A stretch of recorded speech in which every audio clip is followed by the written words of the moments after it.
welcome to the 11th episode of Dollar Dialogue. Today we're here to discuss another very important and interesting topic, which is Big Brothers and the Economies. Today we're going to discuss the Big Brothers, Augusto Pinochet, Hugo Chávez, and Manuel Noriega.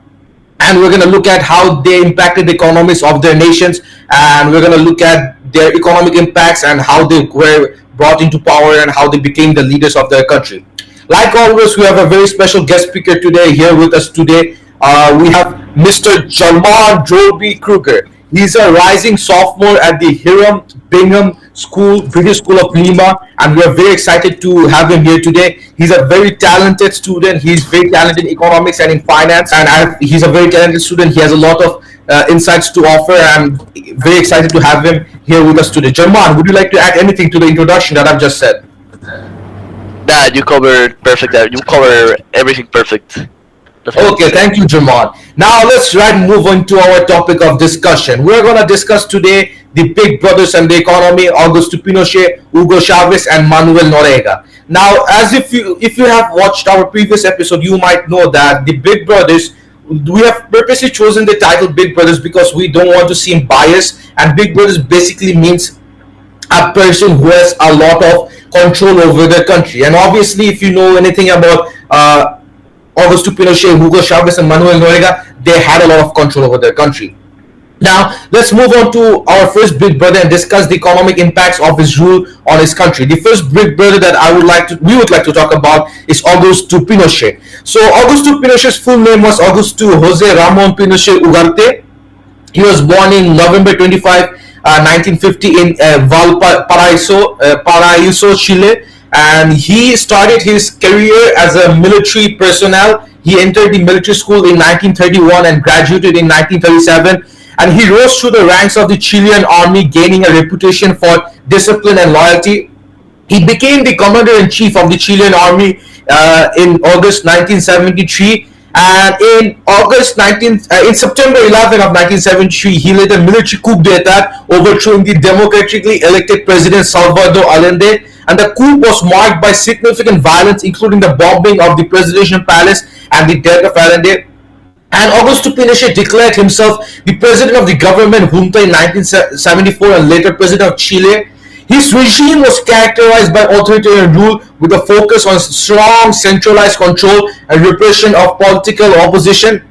He also implemented a state of siege, dissolved Congress, and banned political parties and censored the media. And his regime, if you let me talk a little bit about his negative effects of his rule. His regime was marked by widespread human rights violation, including torture, disappearances, and execution. And it is estimated that over 3,000 people were killed and thousands were imprisoned or exiled during his time. And he also held a national plebiscite in 1988 to extend his presidency, but was defeated. And he stepped down from the presidency in 1990, but remained commander-in-chief of the army until 1998. But in 1980, I think he became the Senator of Life, a position that he granted himself to the Constitution. And in later years of his life, he faced numerous legal challenges and was placed under house arrest in 1998 in London for human rights violation, but never stood trial. He returned to Chile in 2000, where he faced further legal proceedings, but was deemed mentally unfit for trial, and he died on December 10, 2006 in Santiago, Chile at the age of 91. So basically this is a very short introduction of his life. So are there any opinions that you would like to add or share to the information that I've just said? German Drolby Kruger, Ayub Malik, or Shahzeb Karim? Yeah, I'd like to add more to your introduction on him. So basically, yeah, you covered it pretty well, but to just add on to it more, and to just talk about the economic reforms. Basically, the Chicago Boys were a group of Chilean economists who were trained at the University of Chicago under the guidance of Milton Friedman. This is a topic me and I talked about previously, and basically they brought with them a set of radical free market ideas that would dramatically reshape Chile's economy. And Pinochet, with the backing of the Chicago Boys, implemented sweeping economic reforms, and these included the the privatization of state-owned companies, deregulation of industries, and reduction of tariffs. And the aim was to create a more open and competitive economy. And these policies were part of a broader economic strategy known as neoliberalism. And one of the most significant reforms was the pension system overhaul in 1981, which shifted from a public pay-as-you-go system to a privately managed, a fully funded system. And this was seen as a pioneering move in social security reform, and this also drew global attention. Shazia, I think you very astutely mentioned the Pinochet's reforms, and particularly I like the fact that you mentioned about the neoliberalism. Like from an economic point of view, I would say that the Chicago Boys, I would say, implemented a series of neoliberal reforms, and particularly the fact that I would say that we need to pay attention here is the fact that they reduced the trading barriers, they deregulated the industries, and also reduced the size of the government through privatization. And the idea was to increase competition and efficiency in the economy. Other than that, I would also say that Chile under Pinochet introduced a system of private pension funds, which I believe was called Administradores de Fondos de Pensiones, which has often been cited as a model of how to reduce public pension liabilities and promote individual savings. And these reforms aim to make the labor market more flexible, reduce the power of unions, and make it easier so that businesses can hire and fire employees. And like even though Pinochet was a dictator, which is like very clear, I would say Chile experienced significant economic growth in the late 70s and 80s. The GDP growth, which is often the way we measure the value and success of a country, improved substantially, and the inflation was also, I believe, roughly around around 9-10%, around single and double digits. So it was really the fact that Pinochet's economic reforms and the neoliberalism was somewhat beneficial. However, I would say like in 1982, Chile experienced a severe financial crisis, which was triggered by the external debt issues and the global economic turndown. So I would say the laissez-faire policy was somewhat beneficial for Chile. However, I think Chile would benefit more by using their comparative advantage, which is their labor, and effectively utilizing that labor and exporting goods in Chile to the outside world. So, would German, do you have any insights on the stuff that we have said?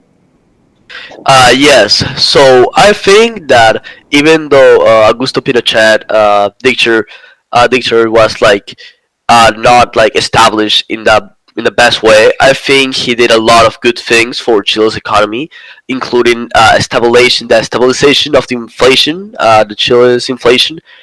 He took a lot of measures to control it, and I think that is something really positive from his government. All right, Yeah. thank you for all the insights that have been shared. Now I would like to talk about some of the economic impacts of Pinochet's rule on Chile's economy, and I believe some of them you have already talked about. So let me start. So under Allende, the economy of Chile was marked by significant state control, nationalization of key industries, especially copper, and socialist policies, because obviously Allende was a communist leader, so he had a lot of state control. And the government of Chile also, the economy of Chile also faced hyperinflation, economic stagnation, and significant public discontent before Pinochet's rule during Allende's time. And after Pinochet came into power, he adopted free market policies inspired by the Chicago Boys, as you have said, a group of Chilean economists trained at the University of Chicago. And he also implemented new liberal reforms focusing on deregulation, privatization, and opening up the economy to international trade. And also, he sold off state-owned enterprises in mining, telecommunications, and other sectors. He also reduced tariffs and opened Chile to global markets. And he also reduced the power of unions and increased labor market flexibility. And he also introduced a private pension system, replacing the state-run social security system, as you have talked about. And he also lowered corporate taxes and simplified the tax system. I would also like to talk about a little bit about the short-term impact of his economic policies. The initial period saw a severe economic downturn with a significant recession in 1975, and there were high unemployment rates and social unrest due to the shock therapy approach. However, by the mid 1980s, the economy began to recover and grow, and it achieved stable macroeconomic conditions, low inflation, and fiscal discipline. And there were strong growth rates in the 1980s and 1990s, averaging around 7% annually, and there was significant reduction in poverty rates and increase in per capita income. And there was also a shift from an economy reliant on corporate to a more diversified economy, including agriculture, forestry, and services. And there was also creation of a more competitive and open market environment. And also, Chile's economy is credited with Pinochet is credited with transforming Chile's economy into one of the most prosperous and stable economies of Latin America, and he set the foundation for sustained economic growth and development in the following decades.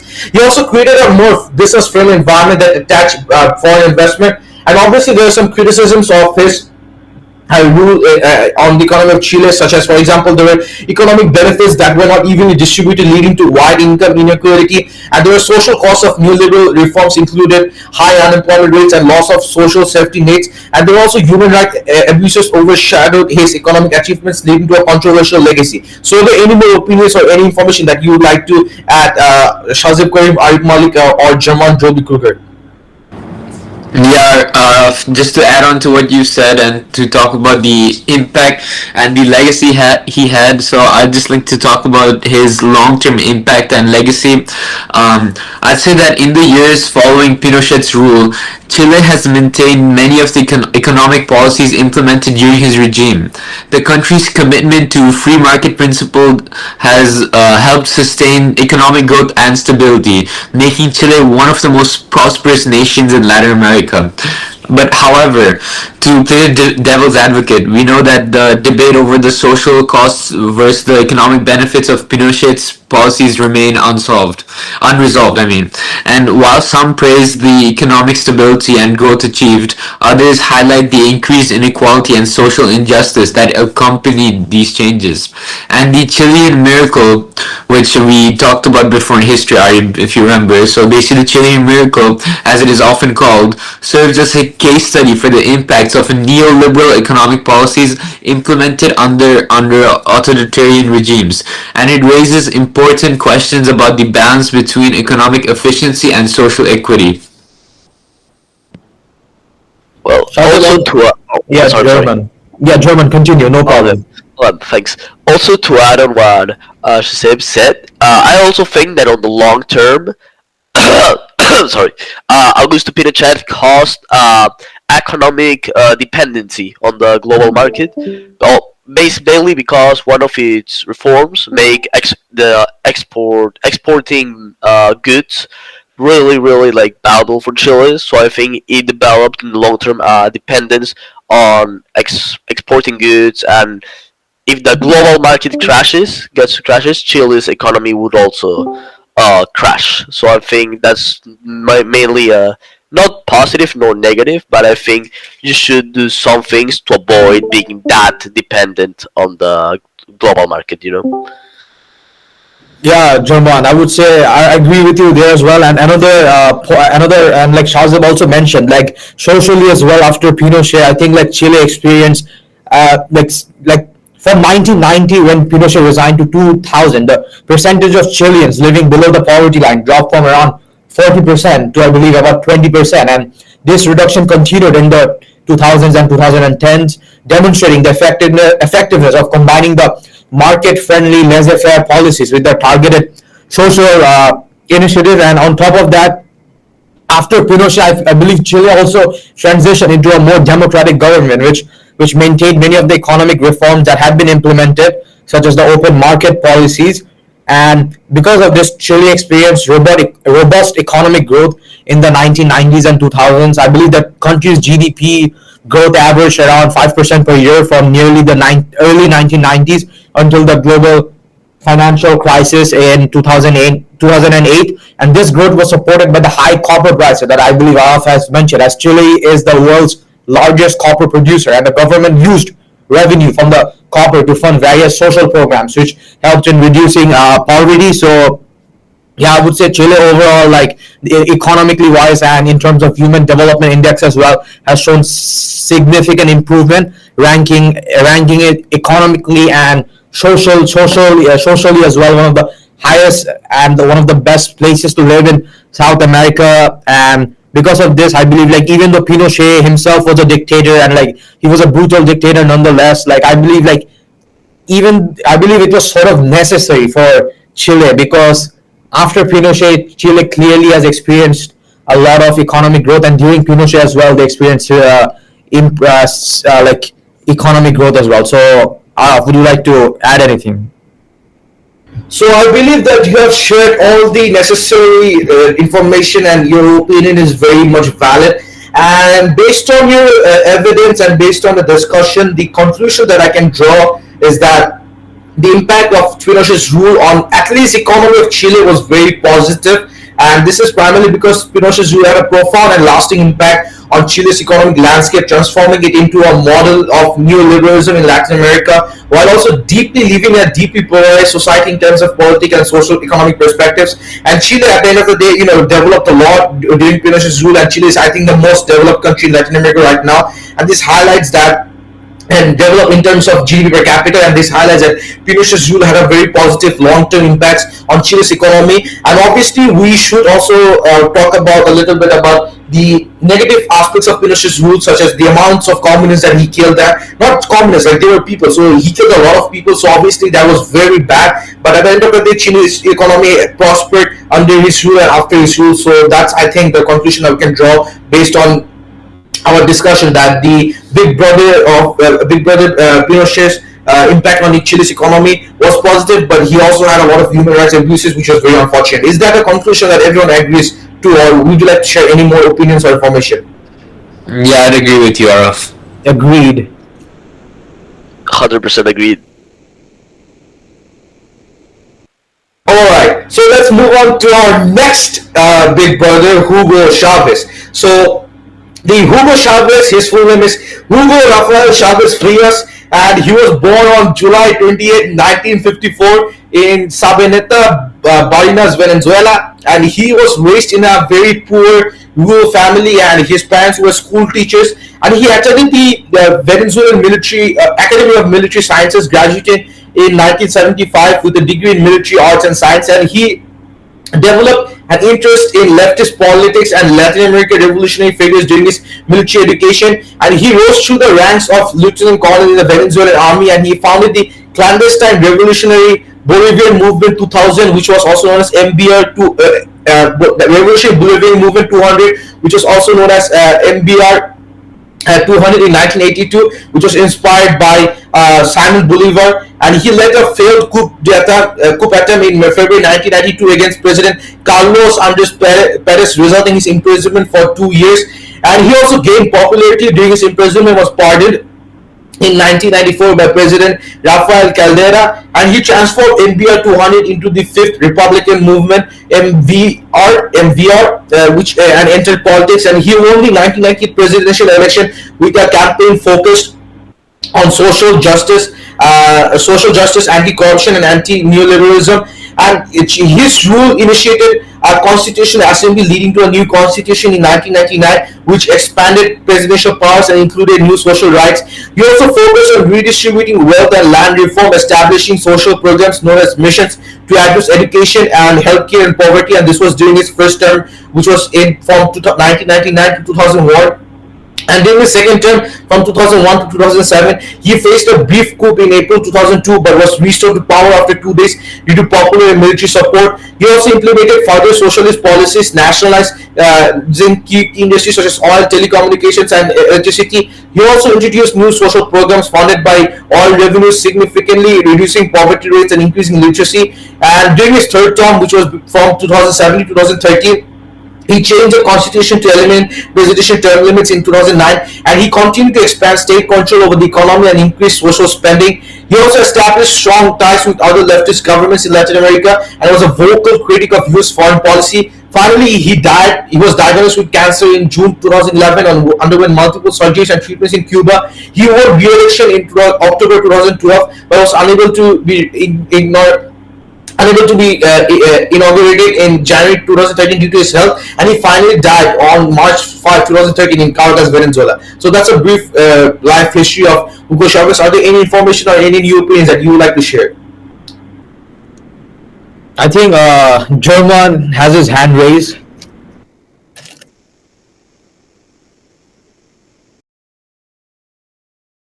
Well, I think talking about the reforms he did, I think he did some kinds. I live close to Venezuela, and also I also know a little bit about this because my uncle is from Venezuela. I remember he told me he did some kind of social programs, um, to fix social issues like healthcare, education, and housing, and I think that also impactly positively Venezuela's economy before Nicolas Maduro entered to the to be president.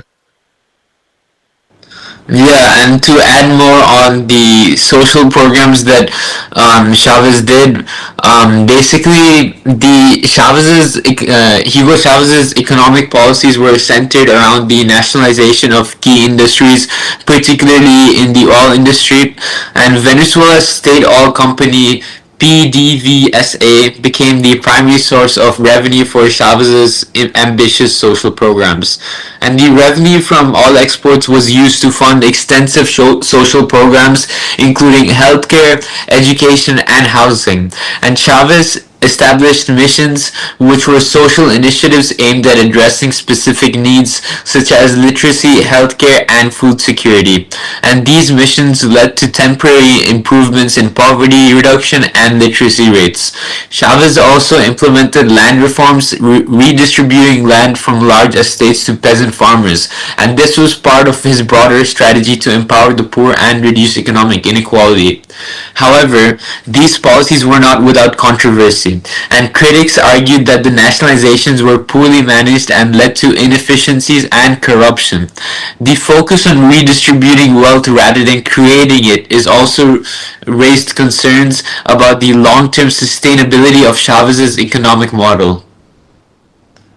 Yeah, Shazib, I would agree with you here, and I would also say you clearly mentioned about nationalization, and I think it's a very smart plan, a very smart notion that you have introduced, and I would say like nationalization isn't necessarily a bad thing because if you have nationalization and if your government is actually smart with how they utilize that revenue, they can actually make profit in it. However, I would say that in terms of what Venezuela has done, it isn't really effective because this nationalization has led to Venezuela experiencing massive poverty, and I would say this is mainly because of poor management and corruption, which has reduced the effectiveness and the productivity of the workers in Venezuela. And also, like, you should never put all your eggs in one basket, and because of this, I feel like you should never put all your eggs in one basket. And I think what Hugo Chavez under his regime has done is he has basically like invested everything in oil, because Venezuela, I believe, is the only South American nation who is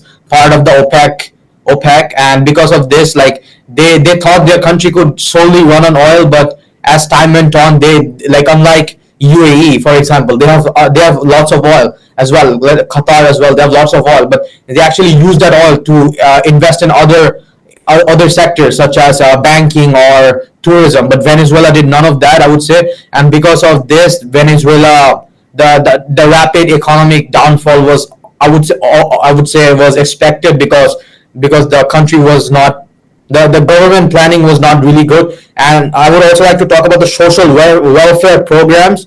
Like under Hugo Chavez, social welfare programs improved access to education, healthcare, and subsidized food, directly contributing to reduction in poverty. However, the sustainability of these programs was really heavily dependent on continuous high oil revenues, which fluctuated with global oil prices. And when oil prices fell, the government struggled to maintain the funding without incurring substantial debt or depleting the foreign reserve. So these social welfare programs did not address the underlying economic issues such as productivity of the workers and economic diversification. Instead, they just wanted to keep the people happy, but you cannot really keep the people happy by not investing in other sectors. So yeah, would you guys agree with me here?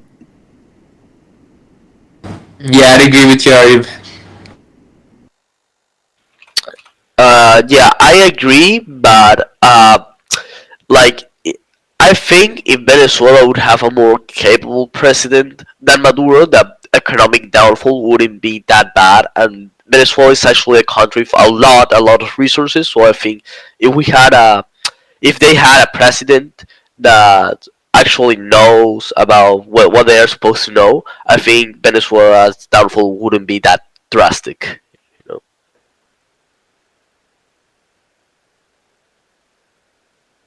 I believe all the opinions and all the information that was shared are very much valid. And now I would like to talk about, again, you have highlighted some of the economic impacts, but I would like to talk about a little bit about Chavez's economic impact on Venezuela. And so in Chavez's pre-Chavez economy in Venezuela was characterized by significant oil wealth, but there was a lot of income inequality, corruption, and political instability. And there were neoliberal policies in 1990s that led to social unrest and economic challenges. And there were also a lot of economic reforms under Chavez, and this is done. This was done through the Bolivarian missions, as he called it, which implemented a series of social programs aimed at reducing poverty and improving social welfare. And missions focused on education, such as Mission Robinson, healthcare, such as Mission Barrio Adentro, and food security through the missions Marshall, were done to improve the lives of Venezuelans. And there was also a lot of nationalization and state controls, as Shazib Ayub and German Drolby Kruger highlighted. There was nationalized key industries such as oil, including oil, which was done through PD, VSA, telecommunications, which was done through CANTV and electricity. There was also increased state intervention in the economy, with the government controlling significant sectors. And there was also a lot of oil revenue and social spending, such as there was leverage high oil prices to fund extensive social programs and infrastructure projects. And there was also establishment of the National Development Fund, funded to channel oil revenues into social and economic development. And there was also a lot of currency control and price controls in Venezuela, such as the currency control in 2003 was introduced to prevent capital flight, leading to multiple exchange rates. And there was also implementation of price controls on basic goods to combat inflation and ensure affordability. And there was also short-term impacts of the Venezuelan economy. For example, there was significant reduction in poverty and inequality, with poverty rates dropping from around 50% in 1998 to around under 30% by 2013. And there was improved access to education and healthcare, with increased literacy rates and healthcare coverage. And there was also some other challenges, such as heavy reliance on oil revenues made the economy vulnerable to fluctuation in global oil prices. And there were price controls and price controls in the country that led to decreased private investment and production inefficiencies, and inflation also began to rise, exacerbated by fiscal and monetary policies. And there's also a lot of long-term impact on the economy of Venezuela, because there were structural economic issues that were emerging, such as including declining productivity and a weakened private sector. And there was also increasing fiscal deficits and growing national debt due to extensive social spending and inefficient state enterprises. And there was also worsening inflation and scarcity of basic goods as a result of price controls and currency distortion. And obviously, Chavez's rule in Venezuela significantly improved standard conditions for many poor and marginalized Venezuelans. But also, there is argument that this economic policies led to long-term structural problems, including hyperinflation, economic mismanagement, and reduced poverty, economic diversification. And he also left a polarized society in Venezuela, with supporters praising his focus on social justice and detractors criticizing his authoritarian tendencies and economic legacy. And another thing that I would like to talk about is also how in his time during rule in Venezuela, a lot of wealth was given to poor Venezuelans, and without any, it was given for free. And for this reason, people got free wealth, and that they didn't work for. And for this reason, the country didn't grow, because they were just printing more money to support the oil wealth. And also, after the oil prices fell in Venezuela economy, in the world, the Venezuela economy suffered a lot. This highlights that his policies were very unsustainable. So, are there any new opinions or any information that you would like to share to the things that I've just said? Yeah, Araf, to basically just touch a bit on what you've basically already said, Araf, I'd say that Chavez's legacy remains a topic of debate. His supporters argue that he brought dignity and hope to millions of poor Venezuelans and challenged the neoliberal economic order. His critics, however, contend that his policies were ultimately unsustainable and left the country in a dangerous position.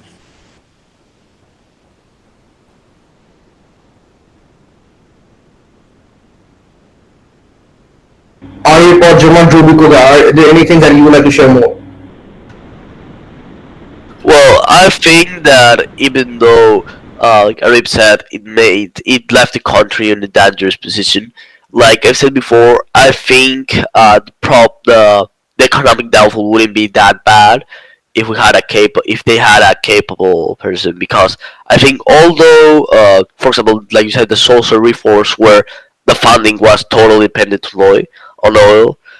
Venezuela is a really rich country in terms of resources, and I think they could have, if they would be in the past more careful, they could have used their resources in a much better way to not only improve the economy, but to like also be really to sustain this funding, to sustain this program, and they wouldn't be in the economic downfall and basically economic crash the country is experiencing right now.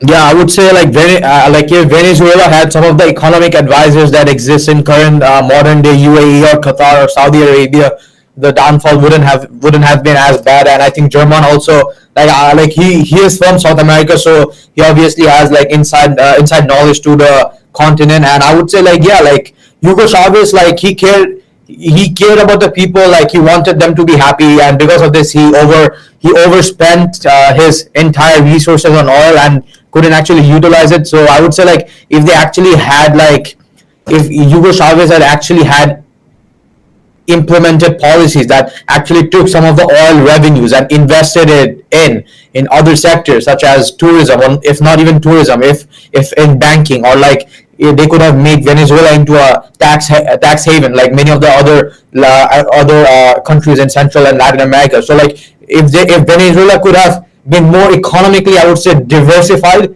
the downfall wouldn't have been as so bad. So I actually have a friend from Venezuela. His name is Steven, and Steven actually told me like his father, like when his father used to live in the 80s and 90s, when his father was a and he was born in early 2000. So he told me like when his father was a young man, everyone in Venezuela sort of had a car, everyone had a television, everyone could have free education. But now Steven told me that Steven himself cannot get like 3 meals a day, and this shows that Venezuela is in complete ruins. There's literally bread lines because people can't have access to bread. So yeah, I would say the country is in ruins because of Hugo Chavez, and it could have been avoided if they had been more smart. I think German would like to say something. Yeah, so I think this is directly connected with the lack of economic education that is in Latin America. For example, let's say a diversified portfolio is basically common sense that if you have a portfolio or you are like a country, you need to have diversified ways of making money. Like in a portfolio, you have bonds, stocks, crypto, like that. But in Latin America, the financial education is really poor. I know people in their 20s that don't know how to do taxes, and I think that is a problem directly related to education. So I think Venezuela and a lot of Latin American countries should spend more of their resources on creating a better economic education. Yeah, and German, like I just had a question to ask, and even Ariba, if you guys can also answer this if you guys want.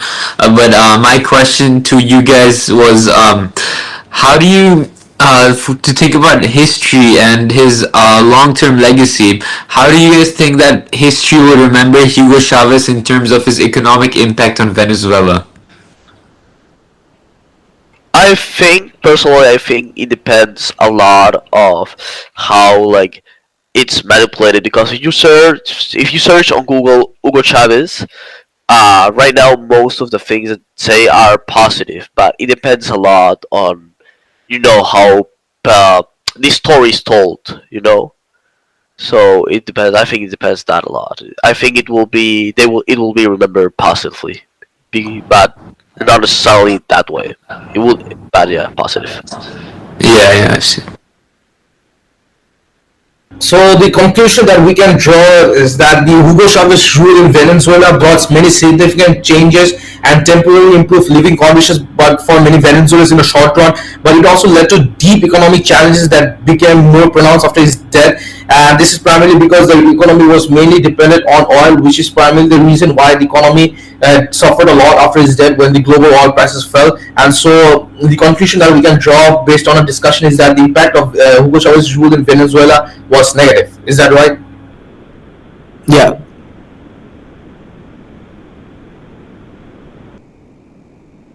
All right, let's move on to our final big brother for today. And our final big brother today is Manuel Noriega. So Manuel Noriega, his full name is Manuel Antonio Noriega Moreno. He was born on February 11, 1934 in Panama City in Panama. He was born into a very poor family and was raised by his godmother. He received a scholarship to attend the National Institute, which is a prestigious high school in Panama City. He attended the Chorrillos military school in Lima, Peru, graduating with a degree in engineering. He joined the Panamanian National Guard and quickly rose through the ranks. He became a key ally of General Omar Torrijos, who took power in a military coup in 1968, and he was appointed head of military intelligence G2 and became later known for his ruthless tactics and intelligence gathering skills. After Torrijos died in a plane crash in 1981. Noriega maneuvered to consolidate his power. He became the de facto ruler of Panama by the mid-1980s, holding the title of the commander of the Panamanian Defense Forces, and he ruled Panama with an iron fist, using the military and intelligence apparatus to control political opposition and maintain power. He was also initially a valuable ally to the United States, providing intelligence and support for regional anti-communist activities. He was also involved in drug trafficking and money laundering, which eventually soured his relationship with the US. And the US indicted Manuel Noriega on drug trafficking charges in 1988, leading to increased tensions. And the US finally also invaded Panama in December 1989 through the Operation Just Cause mission to depose Noriega, citing his involvement in drug trafficking and the need to protect US citizens and his interest in the Panama Canal Zone. And Noriega sought refuge in the Vatican Embassy in Panama City, but was captured in January 1990 after surrendering to US forces. He was tried and convicted in the United States on charges of drug trafficking, racketeering, and money laundering, and he was sentenced to 40 years in prison, and which was later reduced to 30 years. And he served his sentence in the US and was later extradited to France in 2010 to face money laundering charges, and he was extradited to Panama in 2011 to serve time for crimes committed during his rule. And he finally died on May 29, 2017 in Panama City, Panama, following complications from his surgery. And so this is a very short introduction to his life. Are there any opinions or information that you would like to share? Shazib Karim, German Drolby Kruger, or Arif Malik?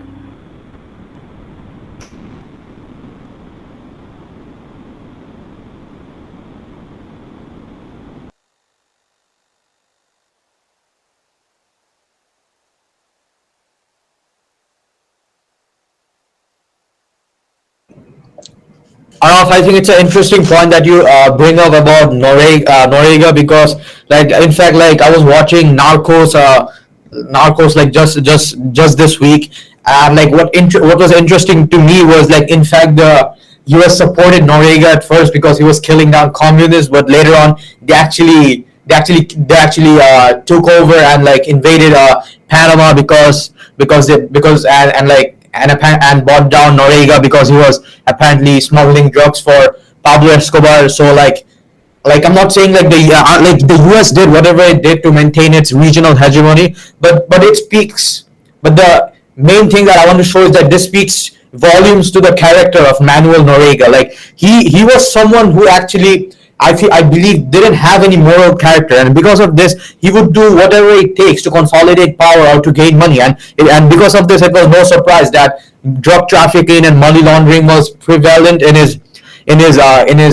his power. And, like, while drug trafficking, I would say, like, economically speaking, I would say drug trafficking, like, obviously is very bad because it jeopardizes the integrity of the financial institutions, making them more vulnerable to criminal influences and reducing their credibility on international stage. But I would say, like, just to play devil's advocate here, like, drug trafficking in Panama, like, the immediate benefit of money laundering and activities under Noriega was the influx of capital into Panama's banks and real estate. And because of this, Panama became a hub for money laundering, attracting huge global funds that saw the veil of secrecy provided by the nation's financial systems. And because of this influx actually helped to stimulate the banking sector of Panama, making it a safe haven for criminals to keep their money.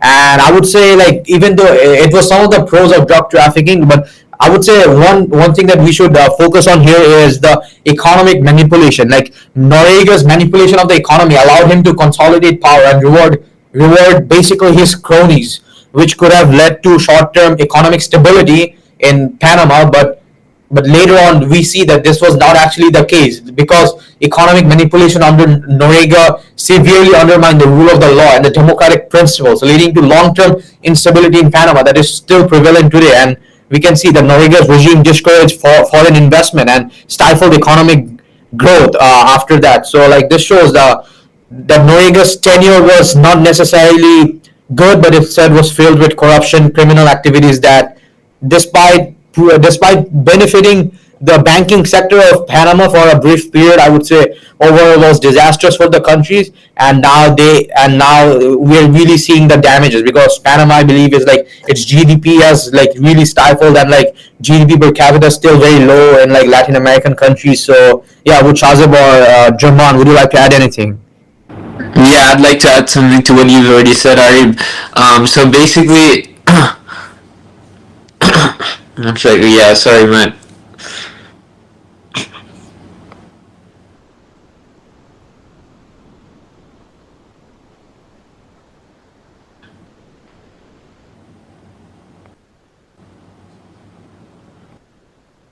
Shazib, are you alright? I think Shazib is facing internet issues, so German, would you like to chime in?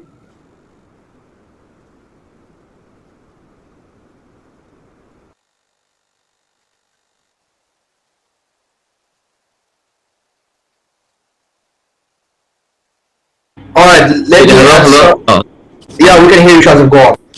Oh, okay, okay. Yeah, I don't know, I just lagged out. My internet cut out. So, sorry, I was talking about, sorry, but I just want to add on to what you already said. I want to talk about his involvement in drug trafficking and money laundering, which had a profound impact on Panama's economy. And his regime facilitated the laundering of drug money through Panamanian to the banks in Panama, which contributed to a surge in financial activity, but also tainted the country's economic reputation. And also, like you already mentioned this before, but the United States initially tolerated his activities due to his cooperation with U.S. intelligence agencies. However, as his involvement in the drug trade became more apparent, tensions escalated, leading to a dramatic shift in U.S. policy towards him. And also, to also talk about his economic government and infrastructure development, I'd say that one of the notable aspects of his rule was the economic growth Panama experienced, particularly in infrastructure development and financial services, because he leveraged Panama's strategic location and the Panama Canal to attract international business and investments. And during his rule, Panama saw improvements in infrastructure, including the expansion of the banking sector and enhancements to the Panama Canal, and these developments positioned Panama as a key player in global trade and finance. And the country's banking sector in particularly flourished, becoming a major hub for international finance.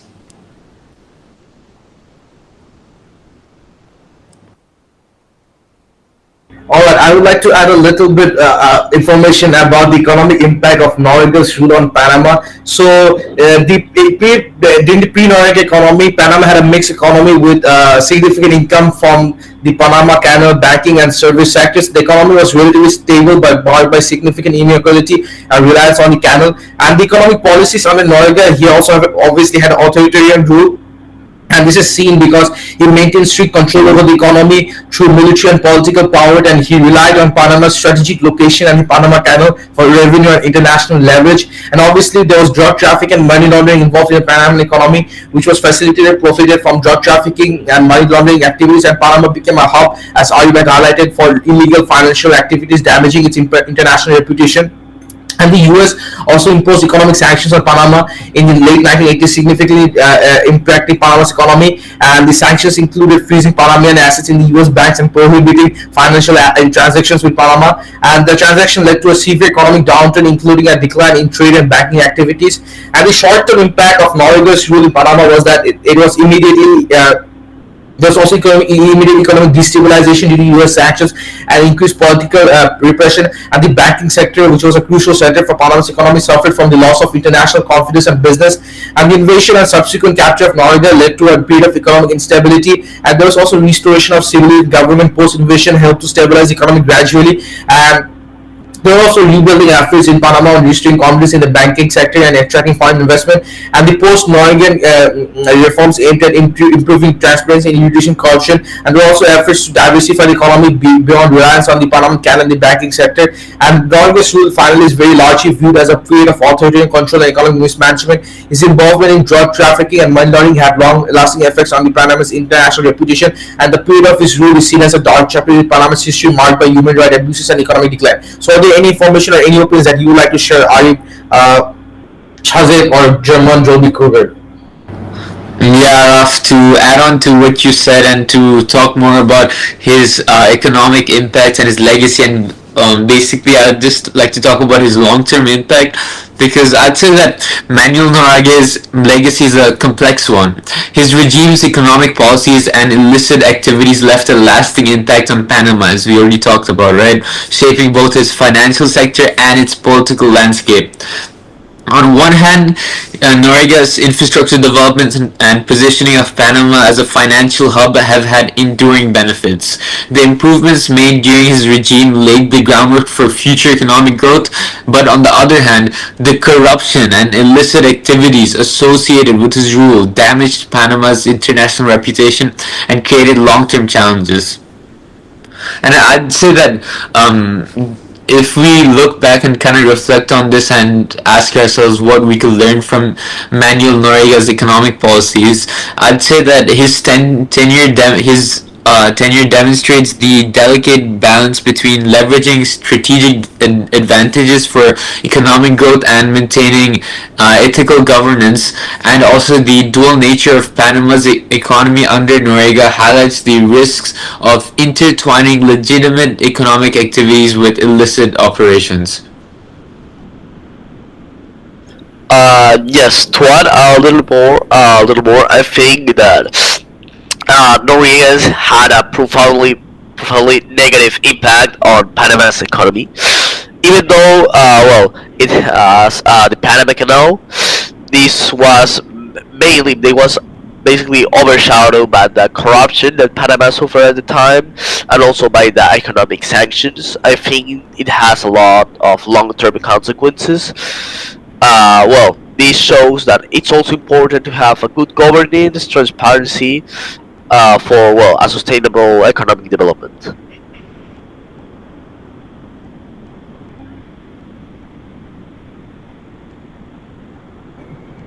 Yeah, like Noriega, I would say like overall Panama's journey from the tumultuous era of Noriega to its current state as a key player in global trade exemplifies like even though Noriega at first was really bad for Panama, I believe in the long term it worked out well. So the conclusion that we can draw based on Noriega's rule in Panama was that it brought significant turmoil to Panama, characterized by authoritarian rule, involvement in illegal activities, and economic sanctions that led to severe downturn. And the post-Noriega era focused on recovery and rebuilding, aiming to restore economic stability and international credibility. And the conclusion that we can draw is basically that the short-term and long-term impacts of Noriega's rule in Panama was very negative, because at the end of the day, he wasn't really a president; he was more of a drug dealer. So, is that a conclusion that everyone agrees with? Yes, 100%. What about you, Shazad? Do you agree with the conclusion, or is there any opinion that you would like to share, Shazad? No, I'd also agree 100% with your conclusion as well, Araf. I think you really touched on it and covered it really well. Thank you so much, Jose. Now, German Drolby Kruger, I would like to thank you very much for coming to this episode. I really hope that you enjoyed talking to us about the impact of the big brothers and the economists Augusto Pinochet, Hugo Chavez, and Manuel Noriega. I really hope that you enjoyed talking to us about that. And would you like to share any opinions on the Manuel Noriega's rule in Panama for a final concluding statement? Um, I would say like Noriega's rule in Panama was really like bad, as it like made Panama like really a place where they would like a safe haven, I would say, for like drug trafficking and for like money laundering. And because of this, like Noriega's involvement in the leadership was not really effective in to me, because his leadership was not really one that bolstered Panama's economy, even though in the short run it sort of did because of the influx of illegal money. But yeah, long term, I would say it was horrendous for Panama. And like I believe Panama's GDP has risen this couple of decades, and it's because of the smart leadership. As I was saying before, my internet cut out. So yeah, I would say like looking ahead, Panama aims to leverage its strategic geographic location for financial services in the global economy. Yeah.